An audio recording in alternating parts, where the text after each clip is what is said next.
Diane, une femme qui préférait les remèdes naturels, se retrouva à éprouver des symptômes inhabituels pendant sa grossesse.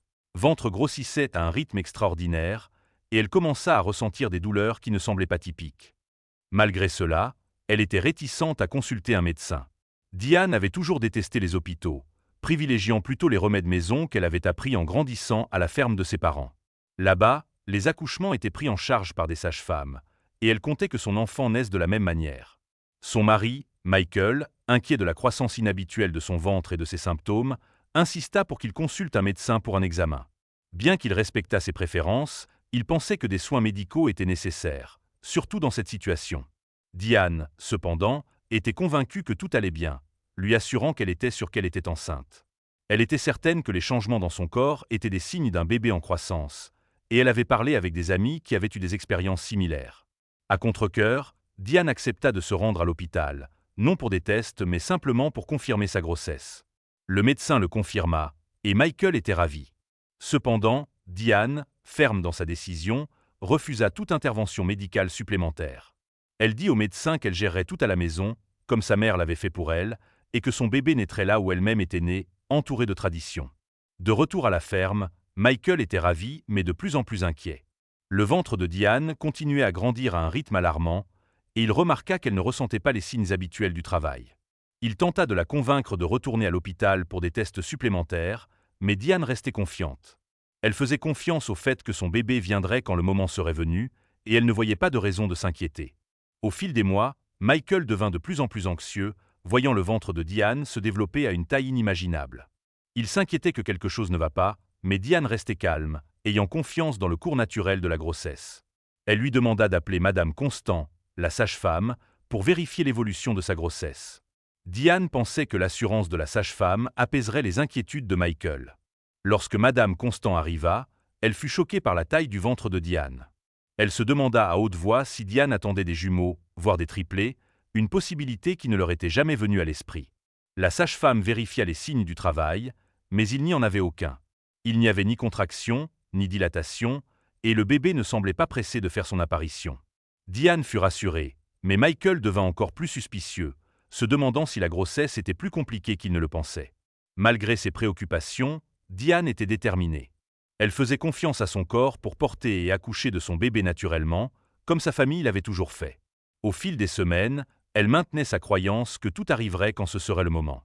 Pendant ce temps, Michael, bien qu'il la soutînt, ne pouvait s'empêcher de ressentir la pression grandissante de l'inconnu. Finalement, Diane atteignit le 9e mois de sa grossesse, mais il n'y avait toujours aucun signe que le travail était imminent. Michael devenait de plus en plus inquiet, mais le calme de Diane l'empêchait de la pousser trop fort. Elle était déterminée à accoucher selon leurs termes, chez eux, entourée des traditions qui avaient été transmises de génération en génération dans sa famille. Au fil des jours, l'anxiété de Michael continuait de croître, mais Diane restait inébranlable. Sa confiance absolue dans le processus de naissance l'aidait à maintenir un sentiment de paix. Elle faisait confiance au fait que tout se déroulerait comme il se devait, même si le monde autour d'elle semblait aller dans une direction différente. Le chemin vers la maternité fut semé d'embûches et de moments de doute, mais la connexion de Diane avec ses traditions et le monde naturel la maintenait ancrée. Sa conviction inébranlable que son bébé viendrait au moment juste, de la manière juste, témoignait de sa force et de sa détermination. Michael, bien qu'anxieux, se rappela la résilience de la femme qu'il avait épousée et le chemin unique qu'ils empruntaient ensemble. En fin de compte, l'approche de Diane envers sa grossesse était le reflet de sa profonde confiance en elle-même et dans le processus naturel de la vie.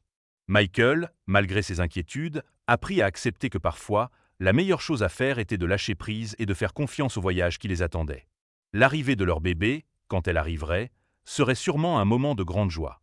Malgré l'incertitude et les défis, Diane et Michael étaient prêts à faire face à tout ce qui viendrait avec amour, foi et un engagement sans faille envers la famille qu'ils étaient sur le point de créer. Michael était de plus en plus préoccupé à mesure que la grossesse de Diane dépassait ce qui était considéré comme normal. Malgré son ventre de plus en plus gros et la taille inhabituelle de son abdomen, Diane restait déterminée à ne pas retourner à l'hôpital. Elle croyait que le médecin avait mal calculé le calendrier de la grossesse, pensant que le bébé allait bientôt naître naturellement à la maison. Michael, cependant, ne pouvait ignorer la préoccupation croissante que quelque chose n'allait pas. L'arrivée du bébé semblait être en retard, et le ventre de Diane ne cessait de grossir, ce qu'il n'avait jamais vu auparavant. Diane insista pour continuer ses routines quotidiennes malgré son inconfort croissant. Elle travaillait à la ferme aux côtés de Michael, récoltant, plantant et cuisinant. Michael lui conseillait de se reposer, mais Diane rejetait ses préoccupations, disant qu'elle était enceinte, pas malade. Au fur et à mesure que les semaines passaient et que sa grossesse entrait dans son 11e mois, l'inquiétude de Michael grandissait. La taille du ventre de Diane devenait encore plus alarmante, et il avait de plus en plus peur que quelque chose ne tourne mal. Lorsque la grossesse de Diane atteignit son 12e mois, Michael ne pouvait plus accepter la situation. Il exigea qu'ils aillent à l'hôpital, convaincu que quelque chose n'allait pas et que la grossesse durait beaucoup trop longtemps. Diane, qui était restée résolue dans son plan de naissance naturelle à la maison, finit par accepter lorsque ses os se rompirent de manière inattendue, signalant qu'il était temps d'aller à l'hôpital. À l'hôpital, ils rencontrèrent Madame Constance, la sage-femme qui les avait accompagnés tout au long de la grossesse. En voyant l'énormité du ventre de Diane et l'augmentation du stress, Madame Constance les pressa de demander une aide médicale immédiate. Elle était d'accord pour dire que Diane devait être examinée par des médecins afin d'assurer sa sécurité et celle du bébé. Malgré la résistance de Diane, l'insistance de Madame Constance montra qu'il ne pouvait plus retarder l'hôpital. Alors qu'il se dirigeait vers l'hôpital, Diane était en grande souffrance, incapable de s'asseoir confortablement en raison de la taille de son ventre. Lorsqu'ils arrivèrent, le personnel de l'hôpital fut choqué par l'énormité du ventre de Diane et il se mit rapidement en action. Le docteur Hélène, l'obstétricienne de service, fut stupéfaite par ce qu'elle vit. Elle n'arrivait pas à comprendre comment la grossesse avait pu durer aussi longtemps, et le manque de suivi prénatal de Diane ne faisait qu'ajouter à la confusion. Après une évaluation rapide, le docteur Hélène ordonna une échographie pour mieux comprendre ce qui se passait. Les résultats furent surprenants, Diane attendait des jumeaux. Cependant, l'échographie révéla quelque chose de bien plus préoccupant, une grosse tumeur à l'intérieur de son abdomen. Le docteur Hélène s'inquiéta immédiatement, la tumeur étant trop grande pour être ignorée. Il était clair que la situation était bien plus complexe qu'une grossesse normale. Diane et Michael furent choqués en apprenant cette nouvelle. Non seulement Diane portait des jumeaux, mais la présence d'une tumeur énorme compliquait encore les choses. Le docteur Hélène reconnut rapidement qu'il fallait agir vite, car la grossesse et la tumeur représentaient un risque grave pour la santé de Diane et de ses bébés. L'urgence de la situation devint évidente, et l'équipe médicale se prépara à une intervention immédiate. Le médecin expliqua à Diane et Michael qu'ils ne pouvaient plus procéder à une naissance naturelle. La tumeur devait être prise en charge immédiatement, et l'équipe médicale devait réfléchir à la meilleure façon de livrer les bébés. Diane, bien qu'encore en douleur, était déterminée à faire en sorte que ses bébés naissent en sécurité, même si cela signifiait une délivrance plus compliquée. Au fur et à mesure que la situation se déroulait, Michael restait aux côtés de Diane, son inquiétude cédant la place à la détermination.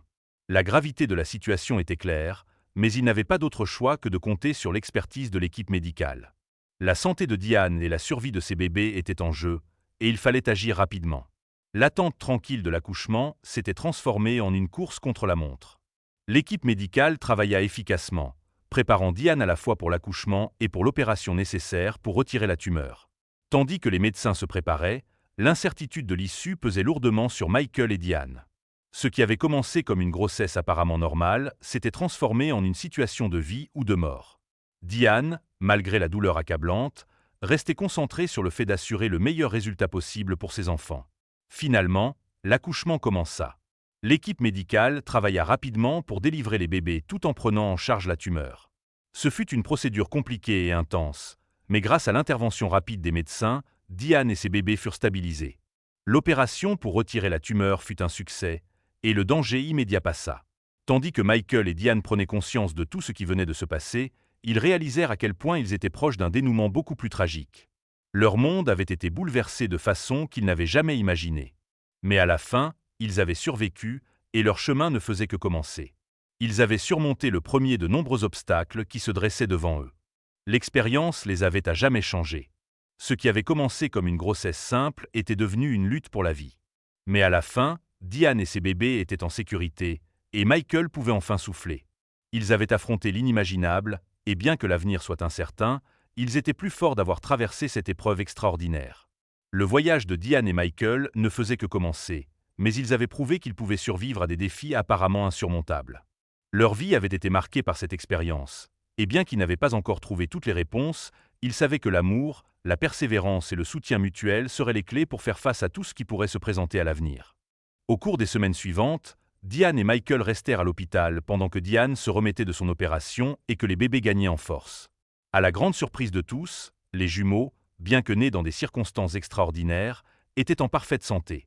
Les médecins furent émerveillés par leur résilience, notant leurs pleurs puissants et leurs appétits robustes. Michael les prit dans ses bras pour la première fois, les larmes de joie coulant sur son visage, submergé par le soulagement et l'amour. Diane, bien que fatiguée, regardait ses fils avec fierté, sachant qu'ils avaient traversé cette épreuve ensemble. C'était un miracle que son corps ait porté et protégé ses enfants malgré toutes les difficultés. De retour dans leur petite ferme, la famille retrouva peu à peu un rythme nouveau et magnifique. Les jumeaux, nommés Ethan et Samuel, grandissaient de jour en jour. Leur rire joyeux remplissait la maison, et leur présence apportait une énergie renouvelée dans la vie de Michael et Diane. La guérison de Diane fut lente mais régulière, et Michael assuma encore plus de responsabilités à la ferme tout en s'occupant tendrement de ses fils. Ensemble, ils trouvaient du bonheur dans les moments simples. Nourrir les bébés à la douce lumière du matin, se promener avec eux à l'air frais et s'émerveiller de la rapidité avec laquelle ils apprenaient et échangeaient. À leur premier anniversaire, Ethan et Samuel avaient déjà développé des personnalités bien distinctes. Ethan, l'aîné de quelques minutes, était aventureux et audacieux, toujours prêt à ramper vers de nouvelles découvertes.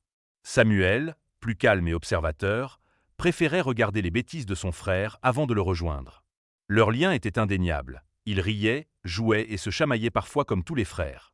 Diane et Michael étaient constamment émerveillés par la manière dont les jumeaux s'épanouissaient, sains, heureux et pleins de vie. La ferme devint un terrain de jeu pour les garçons. En devenant bambins, les défis de la parentalité se mêlaient à une joie infinie. Les garçons exploraient chaque recoin de la ferme, aidant Michael à ramasser les œufs ou suivant Diane dans le jardin. Ils étaient inséparables, toujours main dans la main ou s'appelant dès qu'ils s'éloignaient trop l'un de l'autre. Leur rire résonnait à travers les terres, un son qui rappelait à Michael et Diane tout le chemin parcouru. Les premières difficultés s'effaçaient dans leurs souvenirs alors qu'ils voyaient leur fils grandir et s'épanouir, curieux et pleins d'énergie, aimant leur maison et leur famille. Lorsqu'Ethan et Samuel fêtèrent leurs 4 ans, ils étaient en pleine santé et débordant de vie. Les garçons étaient solides, énergiques et pleins d'une imagination sans limite. Ils adoraient entendre les histoires de leur naissance, même si Diane et Michael en adoucissaient les détails. Pour les garçons, leurs parents étaient des héros dans un récit d'amour et de résilience. Diane s'asseyait souvent sur le porche, regardant ses fils courir après des papillons ou grimper aux arbres, le cœur rempli de gratitude. Michael, lui aussi, ressentait un profond sentiment d'accomplissement en voyant la vie qu'ils avaient bâtie ensemble. Une maison remplie d'amour, de rire et de 2 petits garçons incroyables. L'histoire de leur parcours était devenue un triomphe, un témoignage de la puissance de l'amour, de la détermination et de l'espoir. Ce qui avait autrefois été une lutte inimaginable leur avait offert le plus grand des cadeaux. Alors que le soleil se couchait sur la ferme, Diane et Michael s'assirent côte à côte, regardant Ethan et Samuel jouer sous la lumière dorée. Leur famille, autrefois mise à l'épreuve par l'incertitude et la peur, était maintenant plus forte que jamais. Ensemble, ils avaient non seulement survécu, mais prospéré. En se tenant la main, ils savaient que leur histoire ne faisait que commencer. Une histoire remplie d'amour, de rire et de la promesse d'un avenir radieux.